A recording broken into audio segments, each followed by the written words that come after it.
Good morning and welcome to the McRae Land and Livestock Winter Water Site Tour. Here's one of the new ones that I built this fall, and one of my favorites. So this is a continuous flow water system running off of 110 volt power. This one's right up beside the house. It's got some calves drinking on it and a couple of horses. And what it is, it's a tire trough that is set up like this. The water comes up the red line. It's on a wet well, so you can see there's a dugout beside us, or a pond you might call it.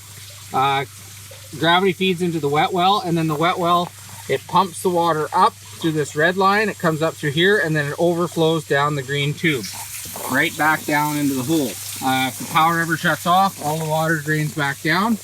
And it's been, as you can see, it's a good minus 30 Celsius. So it's been a cold snap here for about all week. So it's been that cold or colder all week here, and lots of wind. And it stayed open. The horse side here hasn't, but all you need to do is give her a little kick, and that's it. It's at least some of this water bowl stayed open the whole time. So this is one of my newest and one of my most favorite designs so far, and there's going to be a couple others that I'll show you.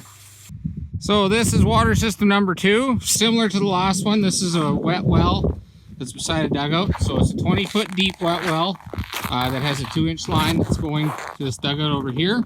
It's fed by the creek in the springtime.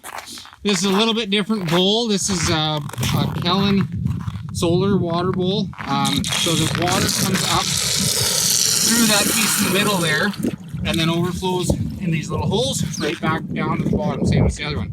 This one, because it's remote, we're about a half mile from power. It runs off just a generator. We fill it up with enough gas to let it run for 8 hours, and then it shuts off, runs out of gas, shuts off, all the water drains back down. I'll start up in a minute here. It's just too noisy while I'm talking to you. This one's out on the cows that are grazing corn, so this system works in a remote system as well. We can upgrade this to a solar system if we want, but this is a pretty cheap way to get started up. That's a $200 generator and about a $300 pond pump. It's all fired up here and you can see it work. So, water's coming in, it just keeps overflowing, generator runs away. Takes about 14 pulls to start it when it's minus 30, but it does start, and that's the main thing.